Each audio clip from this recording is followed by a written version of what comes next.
uAspire is a national nonprofit with a laser focus on helping students remove the financial barriers to a higher education through 3 impact models: our direct student advising, counselor training, and policy and systems change, impacting over 900,000 students coast to coast. Our advisors work with school districts and community organizations in low-income communities to directly serve more than 12,000 students one-on-one from their junior year of high school into their 3rd year of college to access financial aid, make informed financial decisions, and manage college costs. Even before COVID-19, much of our student advising took place over text messaging. This scalable evidence-based model makes a difference. uAspire increases college enrollment and persistence rates by 7 to 10 percentage points and nearly double graduation rates. Student advising is the engine that powers our deep expertise. Sharing this expertise with school counselors and other college access providers is critical to our mission. We partner with school districts and college access organizations to equip counselors with training and coaching, tools and technology to help their students overcome barriers to degree attainment. Because we see firsthand the enormous challenges students face affording college, we can center students and leverage our learnings in our policy and systems change work. uAspire works with institutions of higher education, government agencies, and lawmakers to simplify financial aid pathways, to make college costs more transparent, and to increase equity and policies to better support students from low-income communities and communities of color. As a uAspire Student Advocacy Fellow, I use my experiences as a college student to advance systemic change. uAspire Student Advocacy Fellowship is a semester-long program where students receive professional development and practical experience in policy advocacy. We're preparing a new generation of change makers, poised to lead higher education affordability and equity. uAspire's mission has never been more critical. For students thwarted by the pandemic, it's a cycle of poverty that will continue for another generation. We must work together to make college affordable for all. Together, we can build a brighter future for all students.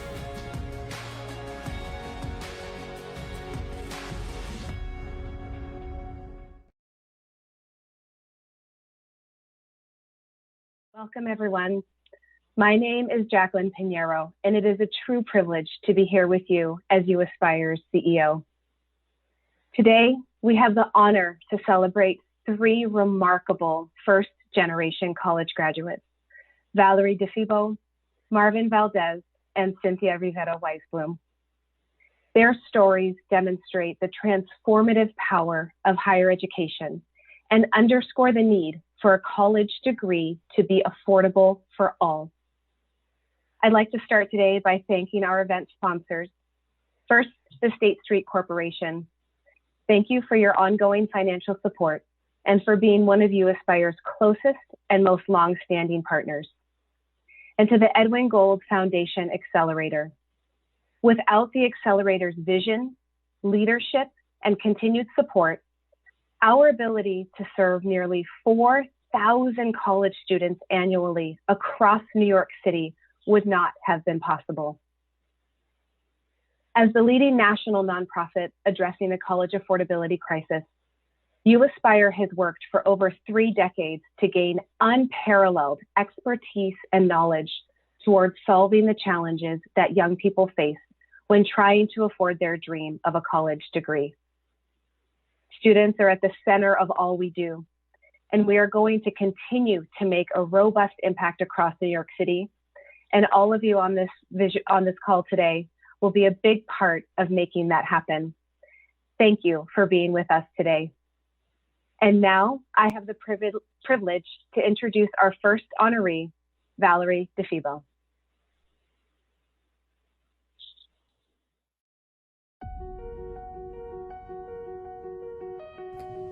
Being a first-generation college student, for me, meant fulfilling the dream.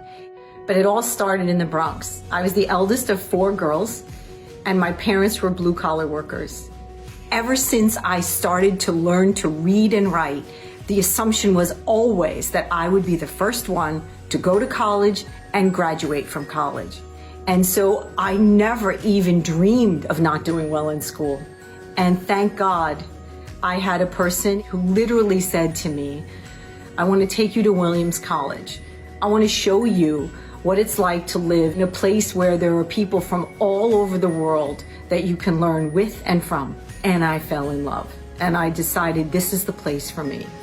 And honestly, I never looked back. From the moment I got to college and met so many different people from so many different places, it literally meant I was interacting with a network of people who are still my friends today.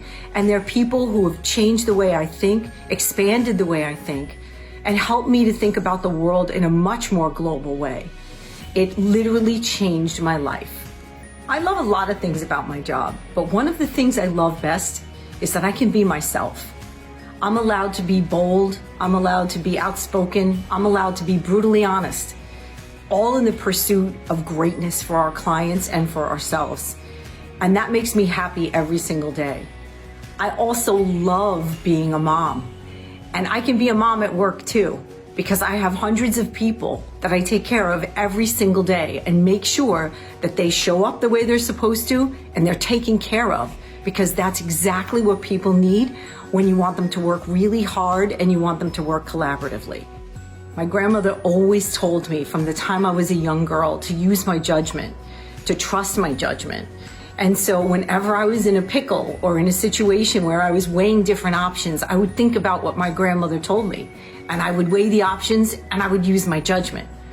And when I started working at Deutsch, it's funny, but Donnie Deutsch told me the same thing. He said, you have great judgment.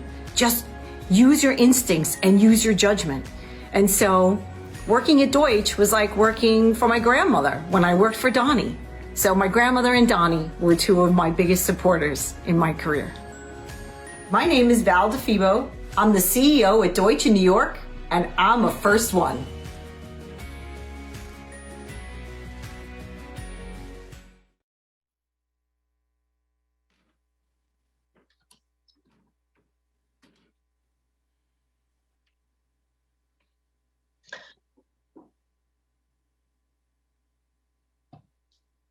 Hey Val, thanks for joining us today. What a great video. You're such a powerhouse. I wanted to start off by asking, why is it so important for you to give back to young people? Well, I want to say thanks to Shane for that great video because he made it really fantastic. So thanks, Heather. And thank you for that great question. I think one of the reasons it's so important to give back to young people is because so many people gave to me when I was a young person. And without the support of people taking you by the hand and showing you the way, sometimes you can get lost or forgotten or be unseen. And so I think the onus is really on us to look at people and say, how can I help you? How can I make your path a little bit easier? And I think when you do that, it's not only great for them, it's really rewarding for you to see that you've actually helped someone along the way. Amazing. Hi, Val. Hi, Omar. I have a question for you. Sure. Being from the Bronx myself, I wonder, like, how do I get out of it? Like, get out, pretty much just get out of the borough. So thanks, Omar. First of all, I'm happy you're from the Bronx. I'm proud to be from the Bronx. And one of the things that I think about is not sort of how to get out of the Bronx. How did I get out? It was how did I add to that wonderful experience I got in the Bronx? Because I learned a lot about business. I learned a lot about people. I learned a lot about street smarts in the Bronx. And that helps me every single day.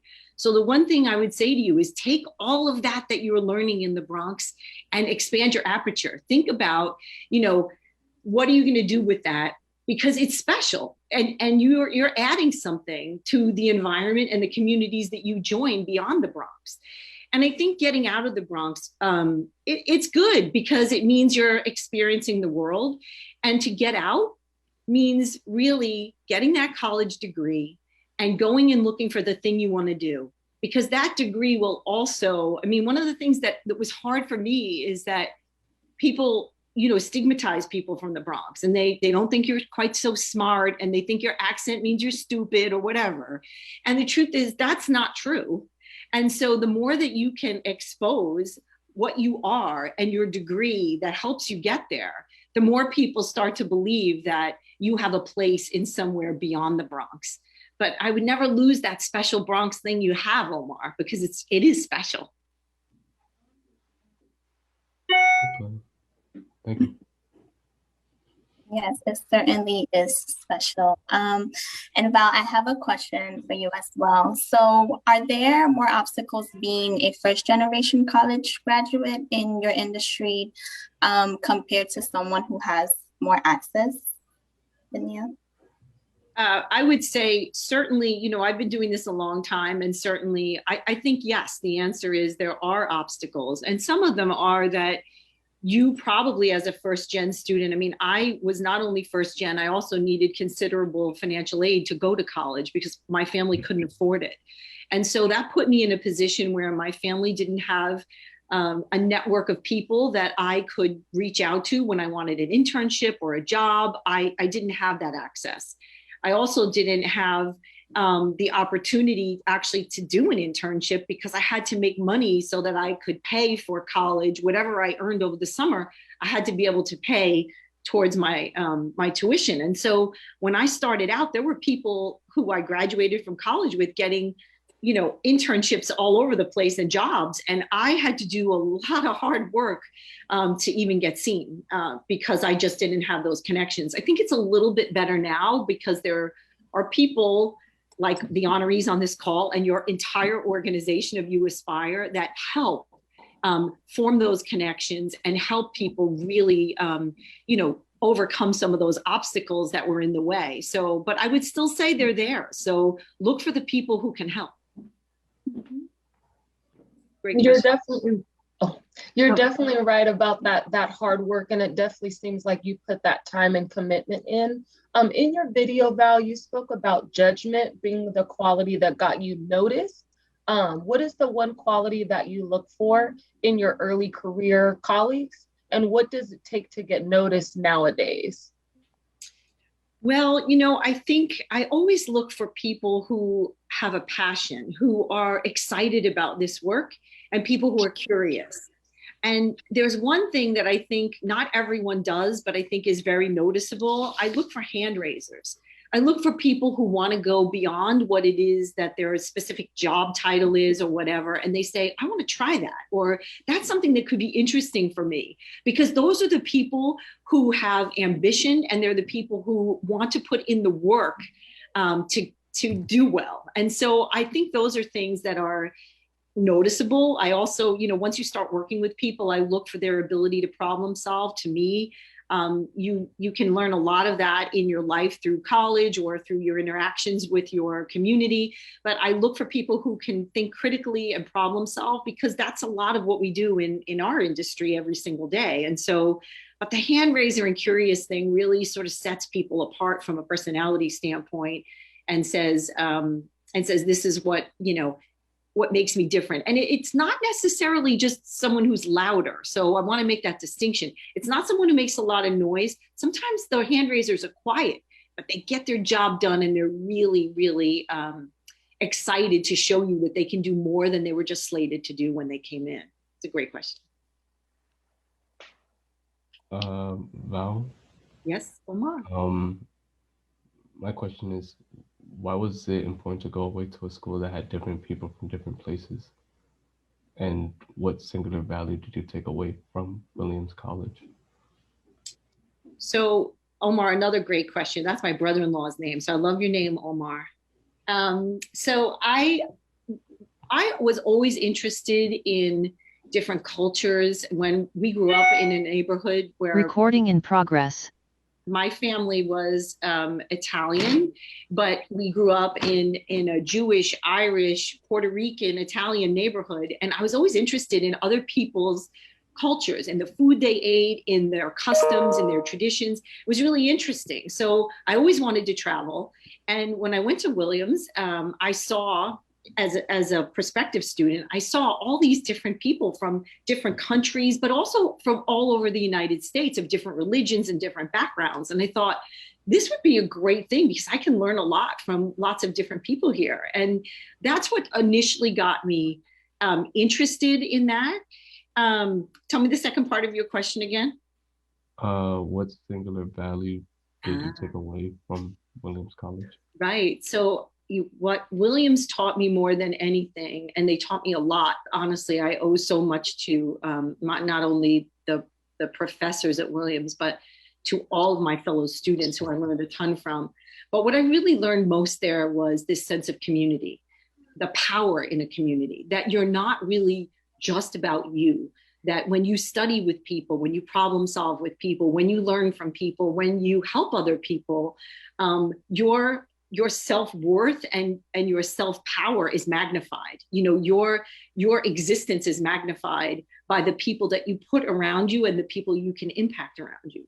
And those are things that I live with today and are very important to me, is kind of what kind of impact can I make? What kind of difference can I make? And that is very much not, I wouldn't say it's about being selfless. It's about knowing yourself and knowing what you can add to a community and to a group of people. And Williams College taught me that. Thank you so much, Val, for that. And, you know, while being in college and throughout your career, was there ever a time that you didn't feel seen as a first generation? And if so, how did you navigate that?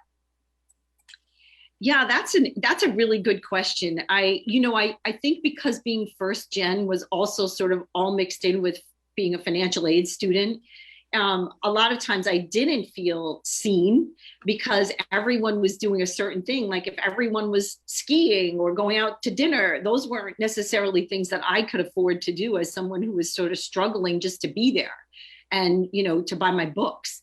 And so navigating that was sometimes hard. My parents were really great about trying to make it an equalized experience for me. But Williams did a lot to help as well. They had stipends and things for people like me who couldn't afford to do things. So navigating it wasn't that difficult. What I'm excited about now is all of the programs that I see. I just think first gen, that wasn't even a term when I went to college. Like I didn't know what that meant. So I just thought I was different because my grandmother only went to 8th grade and my parents went to high school. And so, you know, I never got help at home spelling or math or anything like that. And so that made me different. I didn't have access to tutors. I didn't take SAT prep classes. I was definitely different than a lot of other people. But it made me strong. And I think today, what I think is fantastic is the recognition that there needs to be programs, there need to be things that colleges and organizations can do to really help first gens navigate their networks, getting the tutoring they need, understanding how to take college tests. All of that is really important because you're not getting that at home and some other people are. And so I'm so thankful for organizations and colleges who have programs that help first gens along so that when you graduate, you really are on equal footing with everyone else. Those first couple months of freshman year can be really, really hard if there aren't programs for first gens. Half of us never went anywhere before, right? I never traveled anywhere before. So then to be in a place by myself without my family that I lived with, you know, forever with my grandmother every single Sunday or whatever, it was lonely and weird. And now I think that's not like that anymore because I think it is a little, but I think there are programs and people who understand it and can help with it. Thank you. That's a great question, Letitia. Yeah, no, thank you. I mean, as first generation, I'm sure a lot of us can relate. But thank you for being the first one. And we're going to present Donnie's video now.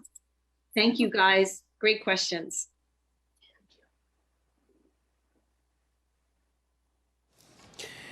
I have the privilege of introducing Val DiFebo.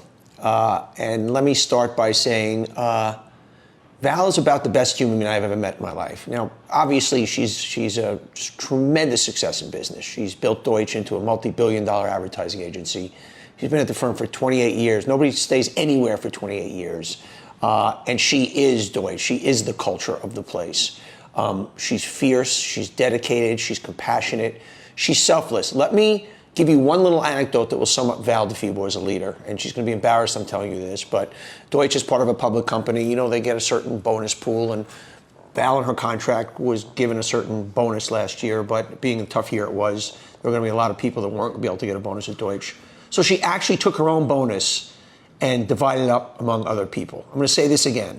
She gave her own bonus away to her people, and that's what a leader does. She puts her people first. She has been the champion of diversity. She has made opportunities to underprivileged kids available at Deutsch and through so much of her philanthropic work. She is a giver. She is a doer. She is a lover. I cannot say enough wonderful things about Val. Val has been the CEO of Deutsch since 2009, long before it was vogue for women to be in charge. And the reason Deutsch is a better place is because a woman is in charge. Val was a feminist long before there was such a thing called feminism, because she leads from the heart. She is fearless. She is dedicated. Her people will walk through fire for her. And uAspire could not have a better honoree this year. I would trust my life with Val. She is an amazing, dedicated mother, amazing, dedicated wife, and once again, a leader of principle, passion, and love. Val DiFebo, I love you. Everybody that comes in contact with you loves you. Mwah. Congratulations.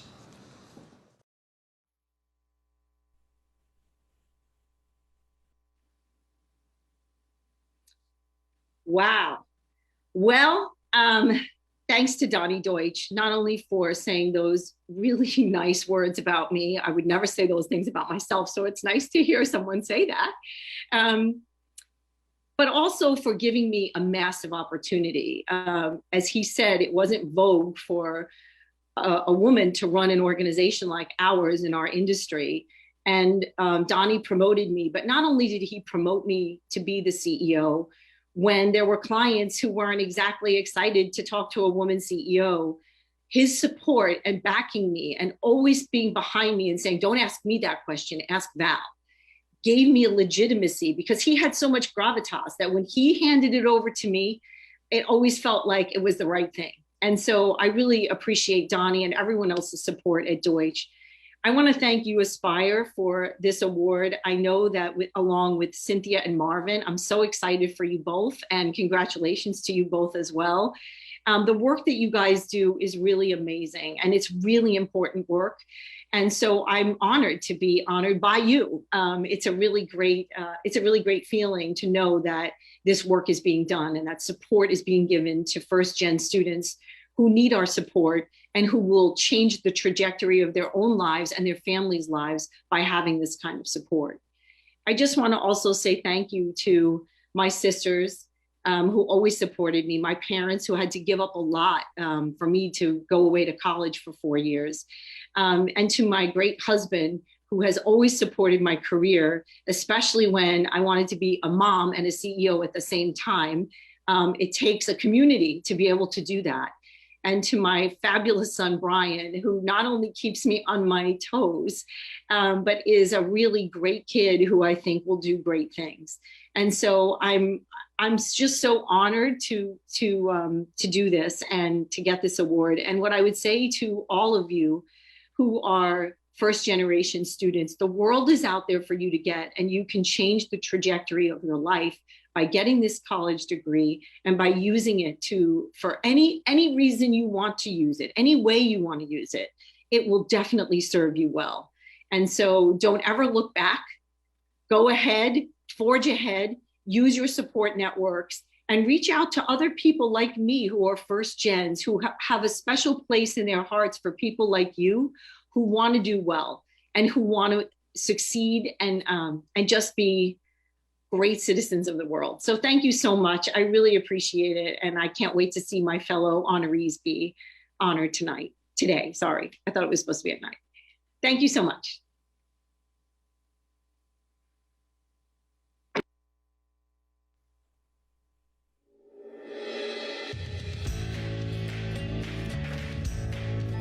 Being the first one in my family to graduate from college is a true testament that hard work pays off. My personal story of how I got to college really starts out when my parents decided to move to the US in pursuit of a better life. Their hard work laid the foundation for me to be able to get to where I am in life. I was privileged enough to attend a high school where you receive a lot of support during the college application process. And this was crucial to my success, given that I had no idea what I was doing and I really had no one at home to be able to turn to for help. The day I got into Columbia, it's probably one of the top 10 days of my life. I remember opening up my computer and seeing the words accepted pop up on my screen. I was completely ecstatic and went to share the news with my parents. At first, they were a bit sad because they thought I'd be leaving the country for school until I told them that Columbia is actually in New York City. After receiving the good news, I started blasting the song Sideline Story by J. Cole because I felt like that song really encapsulated that moment. Being accepted and graduating from college is not something I was able to do on my own. For example, in high school, I had the support of various teachers, friends, and counselors as I was navigating the complex college admissions process. Then, when I arrived to campus, I often still found myself leveraging a lot of these past relationships while also utilizing the numerous resources I had on campus. I truly could not have been able to attend and then graduate college if it wasn't for the help and support that I received from my network. College allowed me to develop a disciplined work ethic that I still maintain to this day. Not only did graduating college open the door to my dream career, it also allowed me to develop on a social level. I was able to expand my worldview by meeting people from all over the world while also taking classes and learning about subjects I never could have imagined. What I love most about my job is the fact that I am able to develop my passion for payments and fintech while also being able to work with a tremendous group of colleagues. There have been a lot of people who have supported me in life and helped me get to where I am today, so I want to give all of them a shout out and they know who they are. It's difficult to simply pick one person who's made a difference in my life, but two people that come to mind are my parents.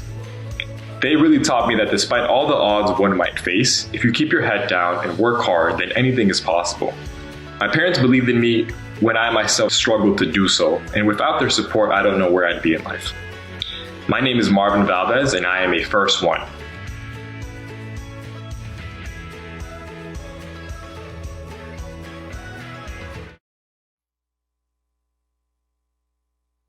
Such an incredible video. Hello, Marvin. I am impressed. I think you're like 24, still young and in the game, but really making some changes. So salute to you.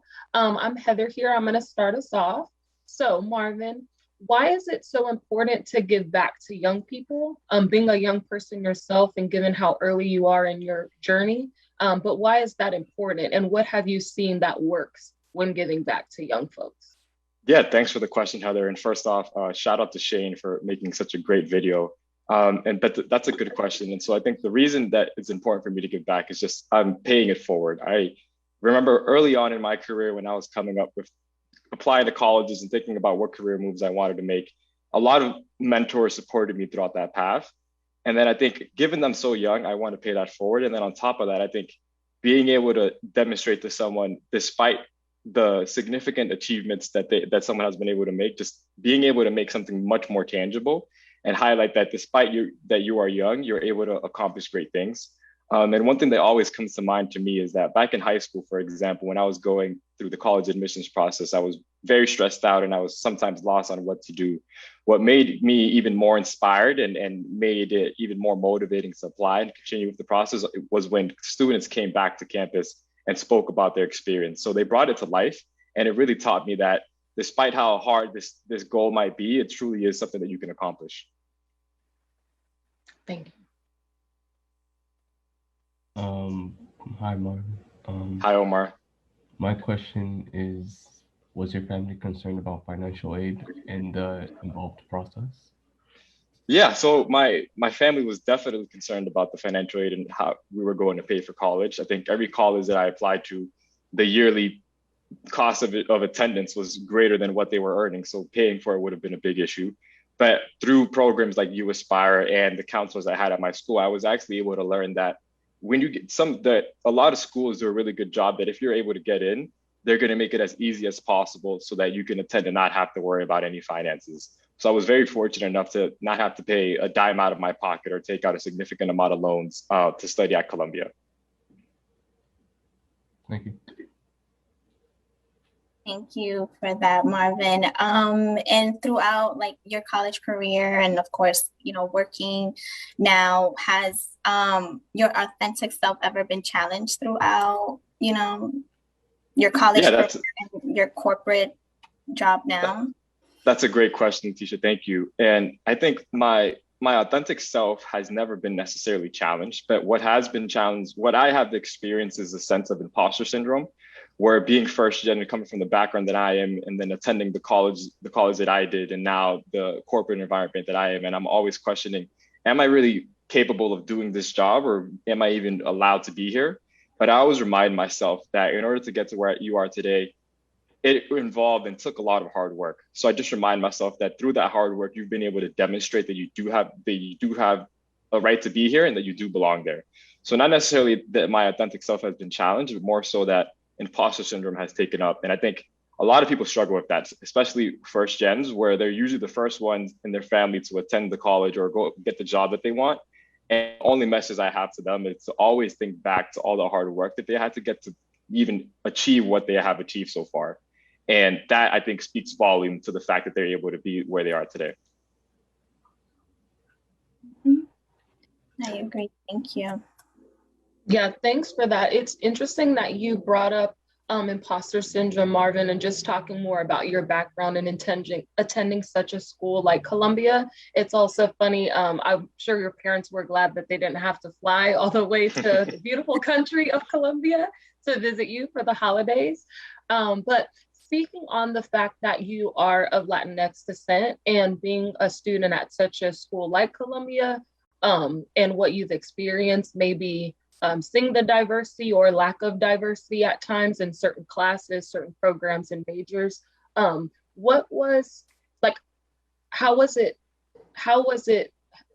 were you able to be successful in your journey through college? And what was your definition of success, as a student of Latinx descent at a school like Columbia?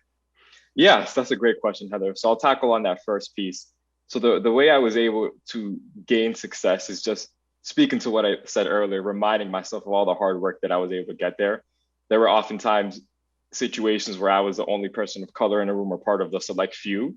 And I think that was a culture shock in and of itself when I arrived on campus. But I quickly realized that, you have a right to be here and you demonstrated your worth as well. And secondly, what I define as success, I think there are two parts to it. First and foremost, I think to live a successful life, the things that give you stress are things that you can completely control. So what I mean by that is that you don't have to worry about putting food on the plate or having a roof over your head. You're more stressed about, for example, the essay that you have due next week or the presentation that you have to complete. Both of such things like that are things that you can completely control. And then the second layer of success is being able to dedicate time to things that you find enjoyable, whether that's manage your own workload and being able to live a successful career while also dedicating certain time to things that you personally find enjoyable. Thank you for that. Thank you for the question. Marvin, my hey, Omar.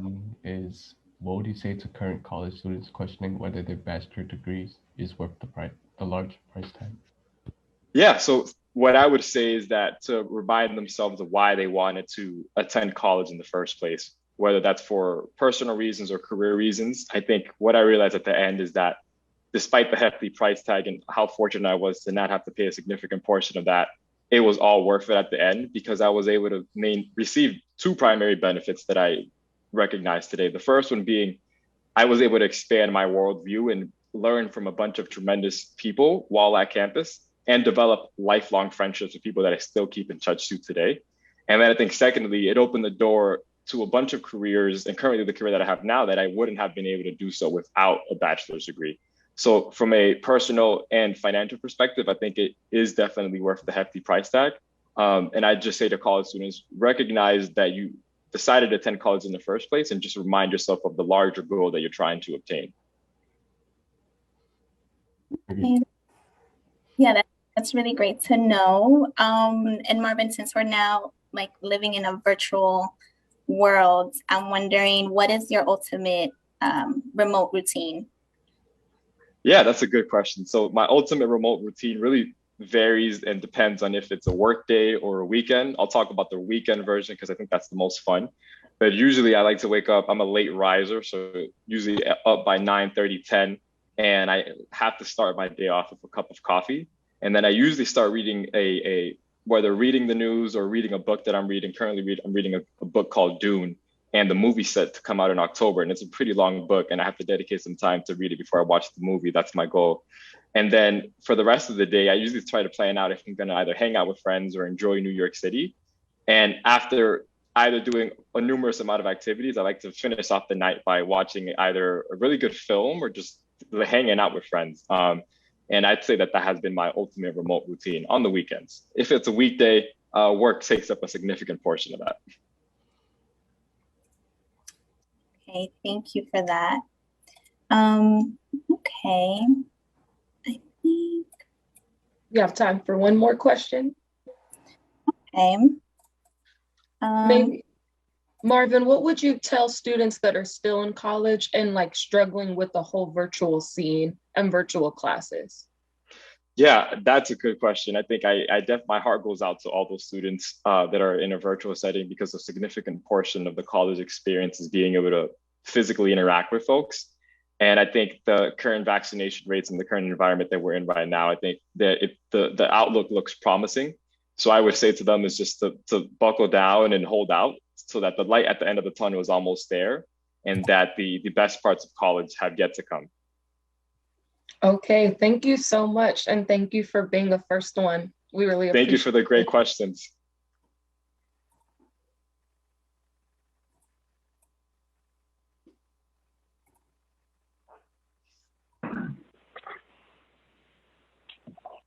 Hi, I'm Mike McGregor. I have had the honor of knowing Marvin for going on 8 years now.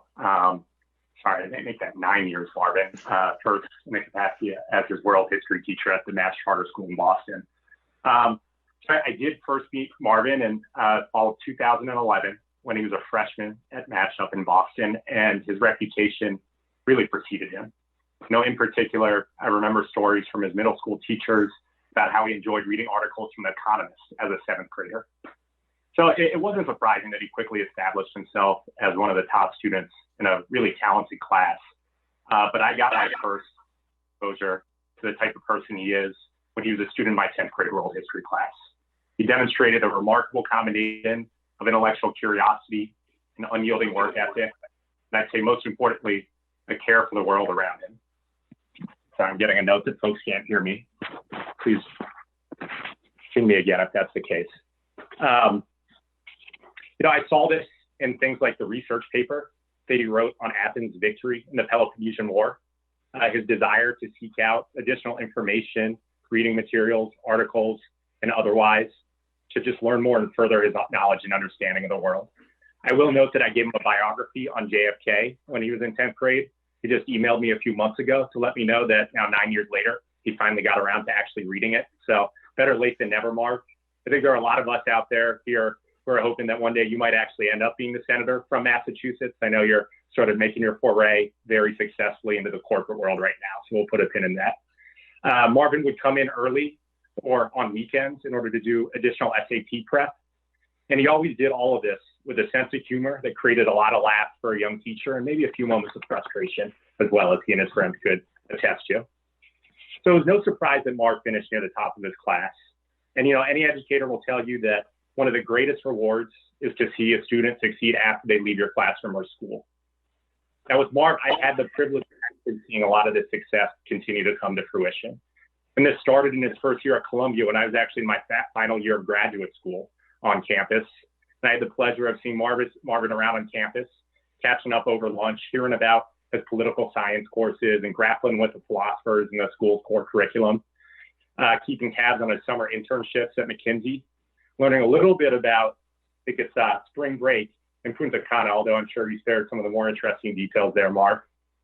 I was at his graduation in May of 2019 with so much pride and joy, and now I continue to watch with so much appreciation and admiration as he succeeds in his role as a strategy analyst at American Express. So Marvin embodies all the potential and greatness of first-generation college students. And this is in thanks in part to a village of supporters, mentors, friends, his wonderful family and parents. But most of all, it's thanks to him. He has earned every success he's had, and his future is so remarkably bright, both for him and for everybody who encounters him. So cheers to you, Marv. Thank you, uAspire. This is such a wonderful event and program. I can't wait to see all the great things that come ahead. Thank you, Mike, for the kind words. Your mentorship and guidance throughout these 9 years has been instrumental in getting me to where I am today. So looking forward to continuing that.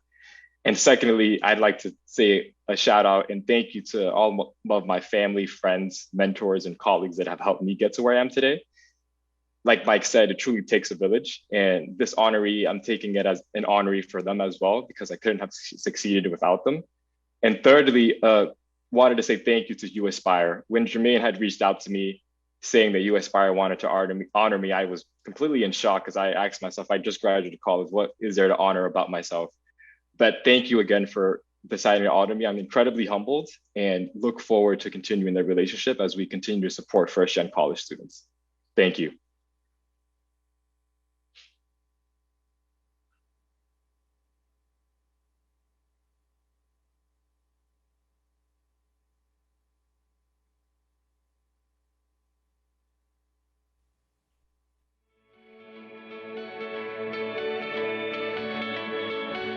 When I think about what it meant to get a college degree, I really think about the fact that it was a collective effort, that it was with the support of my family that I was able to achieve this. My mother graduated high school, but my father only had a formal education to the 3rd grade. He valued education. He would encourage me, and he would actually say, I go to work and I put a roof over your head and put food on the table. You go to school and you bring good grades. My sisters, who were older than me, really made sure that my path to college graduation was a straight line. Go to a 4-year school, stay there, and graduate. Something that they didn't have. My sister Myrna was most important in helping me get to and through college. She made sure I did well in school. If I needed help, she tutored me. She made sure I got to participate in those great summer programs. And when it was time to go to college, she took me on my college visits and she helped me fill out my applications. My path to college was filled with Youth for Rebellion. And it began with my college advisor in high school. And he adamantly advised me not to apply to more competitive colleges and to really lower my expectations.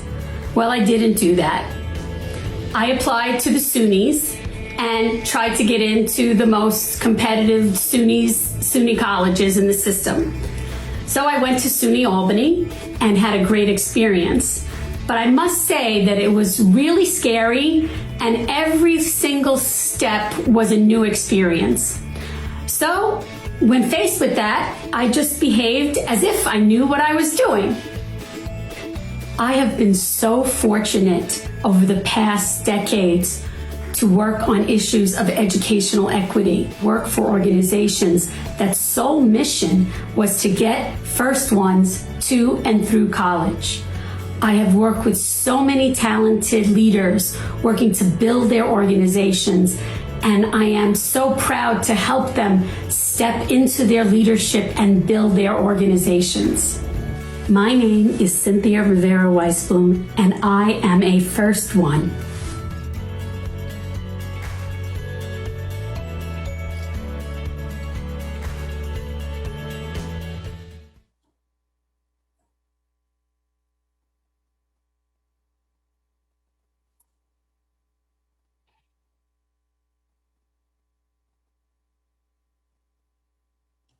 Okay, thank you so much, Cynthia, for, letting us know more about yourself, everything that you've done for us, of course. It was really great hearing more about you. Throughout your career, you mentioned working for equity and education and making sure that first generation students are able to get to where they need to get to. So why is it important for you to give back to young people? Well, first I want to say thank you. It's so great to be here and be honored this way with Val and Marvin. It's really a tremendous honor. All my professional life, I have worked in some way around the safety net for low-income families. I'm so proud to be on the uAspire board. And I've tried to, in my life, make decisions about how I spend my time, which are important to the next generation. And so being on the uAspire board for almost 10 years is all about supporting the safety net around college debt. I just want to say that the things that uAspire does, provide guidance and access to resources, things that affluent families can bring to their children because of their networks and the resources that are at their disposal, are all the driving factors as to why I've had this life that I'm so lucky to have. uAspire has been providing young people with practical and timely guidance to help them graduate from college with this manageable debt, and it makes all the difference. So young people need advisors. Young people need advisors that they can trust, and to be a part of this safety net has been this gift that I've been given. Yeah.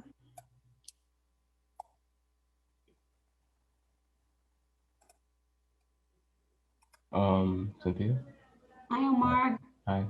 Hi. My question is, why is it so important for you to give back to young people? Oh, I think I could speak more about that, but if we have another question, that's okay too. I think, yes, sorry about that. I think Omar might have gotten confused. But I would ask, what is the legacy that you would like to leave as your reflection on, all of your work that you've done throughout these years? The legacy question, you don't like to think about that one. Gets you too close to the end. But I want to say that the most important thing in my life, in my work, has been about the people. It's been about my family. It's been about my students, my colleagues, and the staff that I have mentored over the past 35 years. What I have been so blessed to be able to do is this blend of my life at work and my life with my family. And it has made us all richer over the years. My husband's been the van driver when we were in our 20s. My daughter, Liana, my son, Evan, have accompanied me on multiple bring your mom to work, bring your kid to work day, but also so many rich and personal and enriching times, when I was working at Sponsors for Educational Opportunity or at the governor's office, or when I was advising other families on their philanthropy, or at the Edwin Gould Foundation. I have been able to blend all of this. And many of the staff that I've worked with, my students, my colleagues, they now have children. And I am so moved when now they're adults and they're parents and they are partners and with partners, and they are leading in their extended families and in the communities in a way that makes me so proud, with kindness and with wisdom. So it all comes back to each of us teaches another. So each of us looks ahead and takes a hold of a hand that guides us. And each of us looks back and gives a hand. And that is all we can hope for. Thanks so much for that, Cindy. Heather here. I wanted to say you are far from being done. Your love and support transfers to us all the way to the West Coast. I've heard of you, so it's an honor just to be in the same virtual space as you. You mentioned your family and you had such a gorgeous picture of your sisters and you and family throughout your video, but just their support and love and how much they're such an integral part of your journey. Did it ever feel at any point that you were pursuing your education and career for your family versus yourself? And how did you navigate that, being a woman, coming from the community and the background that you come from, and just wanting to do well and show out for your community? So my father only had a formal third grade education, and my mother went to high school. My father learned English because my grandmother was a domestic in Cuba, and she got the money through her cleaning homes to pay for his English lessons. And that was like so smart, because he came to the United States at 18, but he knew he was able to communicate. He loved language. He loved watching Jeopardy. He was so well read, so self-taught, and so concerned with current events. When I was a child, my mother cared for other people's children in our home. He and my mother communicated one thing, and that education was important. My parents earned the money for the necessities, and we were expected to bring home good grades. The teacher was always right, and there were no excuses. It was this kind of contract that you forcibly signed. And there was both pressure and pride, and the end game, the win, was a collective win. Thank you. Thank you. Cynthia? Hi. My question is, what was the conversation like in your household around finances and going to college? Yes, so Omar, finances were not explicitly discussed in my home as a child. It was more like things that you observed. It was action that you saw. So there was this envelope system that my parents used to manage their finances. They were these little white envelopes, and on a weekly or monthly, they were either weekly or monthly, and they were labeled with their purpose. So heat, electric, gasoline, groceries. And my father was a waiter at several restaurants. And this was the cash from the tips as well as his salary. And when I was around 10 years old, I have this vivid memory of each Saturday morning, we all had our roles. My sister Norma had to clean the house. My sister Myrna worked at the grocery store, and I went to the store to help my mother with the groceries. So we would get into the car, and we lived in Queens, and we would drive to the grocery store on Rockaway Boulevard where my sister was a cashier.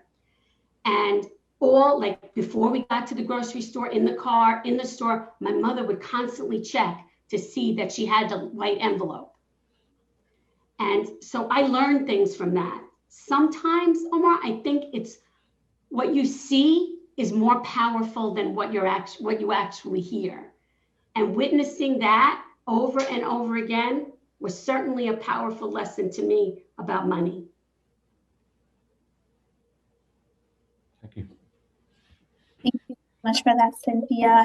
I have one last question for you. So what were the major obstacles confronted by first generation students as you were getting out of college that students today have to face as well? Well, that's a really complicated question. And it can be different for each and every first gen. But what I do know is that if you're first gen then or now, the words straddle, resist, reject all come to mind. And the one thing that resonates most deeply is that we all blend multiple identities when we enter the workforce. In this time that like no other, today's graduates are living through a pandemic. You are living through a pandemic. We are living in a country that is fiercely divided in a time of racial reckoning, when hate and violence are just so palpable each and every day. And in social media, because of social media, the good and the bad, it allows us to be personal witnesses. So today's college graduates face something that I didn't face, and that is a swiftly changing job market, a need to be prepared for this changing market. It will take a tremendous amount of awareness and understanding to navigate going forward. So I have deep respect for young people in their 20s, deep respect for first college graduates. And, you know, I pray for them in this world. And I want them to know that there are so many of us here that want to be your trusted advisors. We cannot be alone. The world is too difficult. Yes, I completely agree with you on that, Cynthia. And it's definitely different as far as the job being, you know, everything being super fast paced. But thank you again. Thank you for being a first one. Thank you for being here. And we'll pass it over to Mark Wheeler.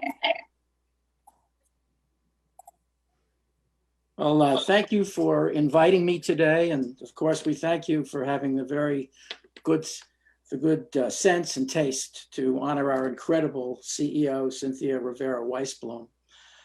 Before offering a few words about your honoree, please allow me on behalf of the foundation to tell you how happy we are to have developed such a productive relationship with uAspire.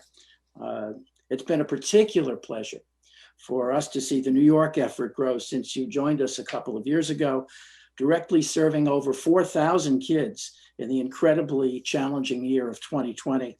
And we are truly excited about continuing our relationship with all of you in the months and years to come. And now allow me to turn to my dear friend and colleague, Cindy. You know, much of my career over the past half century has been devoted to working to improve the effectiveness of chief executives and their organizations. And I've observed over the years that the great ones are capable of operating on at least 3 levels simultaneously. And we at Edwin Gould have been blessed by having a leader who excels at all 3. The first, of course, is the strategic level.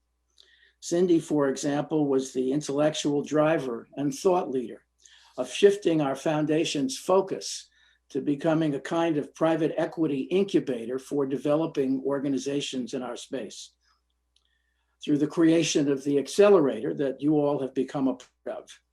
She's also the key decision maker in finding the organizations that fit our book, carefully screening and selecting, and then at a high level, integrating them into the overall ethos of the accelerator. And she accomplishes this through a unique combination of strategic vision, of acute intelligence, paired with a top flight salesperson's energy and enthusiasm for new ideas. She really is a force of nature when she's pushing for a new strategic idea. Now, the second level where Cindy excels is just in operational excellence, the focus to get things done. Now, we, of course, at the foundation are the beneficiaries of these skills, but perhaps more important is her ability to share those skills with our accelerator organizations. When I have the opportunity to speak with the heads of those organizations, they're invariably thankful for our material support, but virtually without exception, they thank us for Cindy and her wise counsel on every aspect of management and leadership. The accelerator is indeed a small town, and Cindy is its beloved mayor. Now, I've talked about strategy and operating tactics, but it's the third level of effectiveness, which to me creates the difference between good and great leadership. I'm referring here to the less tangible, but very real passion for the mission and relationship to the people you are intending to serve. In Cindy's case, this means not just a high level of commitment, but rather a deep connection to the people we are hoping to support. Frankly, I have no idea how she does it. But she continues to be a lifelong mentor to literally hundreds of young and now not so young people. Over the years, she's never missed an opportunity to open her heart, her wallet, and even her home to this ever-expanding contingent of mentees. It is simply amazing. And never losing sight of what's important in her life, she has managed at the same time to be an extraordinary wife, mother, and now grandmother to the clearly unusually handsome and gifted Ari. I think at her core, Cindy's a teacher, and perhaps the most important lesson she has for all of us. And here I especially include all of you who work one-on-one with young people.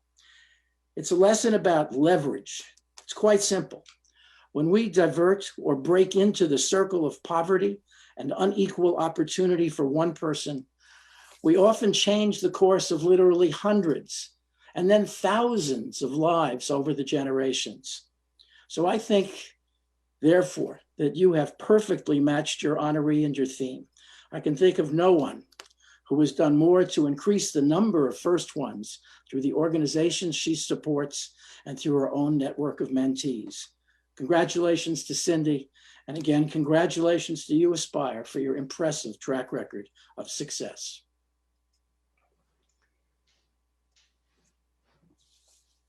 Thank you. Thank you so much, Mark, for always believing in me, for always being open to the idea that I call you on, that I say I have to meet with you tonight because I have to talk to you about this. You have always accepted and questioned and been curious and helped me to craft the next steps. So I want to thank you for believing in me personally, for believing in the foundation at that time when we began to shift to the accelerator. It has meant a great deal to me to be your partner over the past 15 years. Thank you so much. I want to take a moment to thank as well the staff, the leadership, and the board of uAspire. You see, I get to look under the hood at a lot of organizations, but the people that I have worked with at uAspire care so deeply about young people, their families, their financial health, and their college success. The staff at uAspire are deeply concerned, so deeply concerned, and I have seen this during the pandemic. They are concerned about the challenges and the burdens that students carry. Not only the financial challenges, but the emotional weight that comes along with that. The leadership team at uAspire cares deeply about the staff. And I have seen during this pandemic, the leadership team worry about what the staff carries as they advise and care for students, what they are hearing and how it impacts their souls. You know, concern can be really overwhelming, and we all know that worry is useless. But what this concern has demonstrated to me is how much the staff at uAspire, the board of uAspire, and the leadership team at uAspire care. Their concern is a demonstration of that. What I witnessed at uAspire are actions that inform and guide students at the most vulnerable time in their lives. Whoever imagined that we would be in this past year and how our students have been so affected? The decrease in enrollment in college, the decrease in re-enrolling, at a time when all of these students are asking, how will I have the money to go to college? What I have witnessed at uAspire is this brilliance, this knowledge, and this practice that informs federal and state policy. They speak truth to power and empower students to speak truth to power. What I witness at uAspire is a leadership team that is seeking to serve more young people in better and more effective ways. So uAspire has this will, has this wisdom, and has this strategy that can reach more students and serve more. The most important thing to me on my journey has been my trusted advisors. And uAspire is a trusted advisor guiding thousands on college affordability and success. For me, being with the board of uAspire, being with the leadership team at uAspire, and being with the staff has been this amazing learning experience. It's been a joy to serve alongside them. And I just thank you for all you do every day.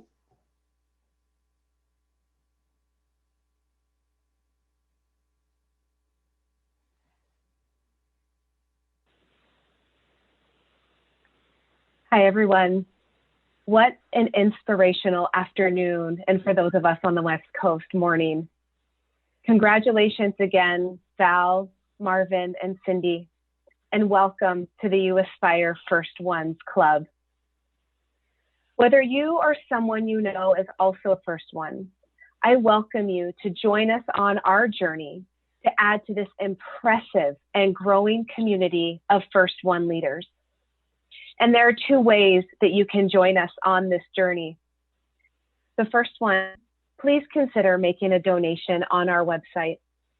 Your donations will help us to unlock much needed financial aid for students across New York City.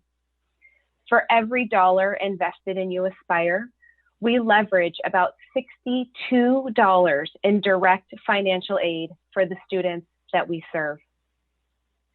Second, please connect with us, and share information about our work widely across your communities.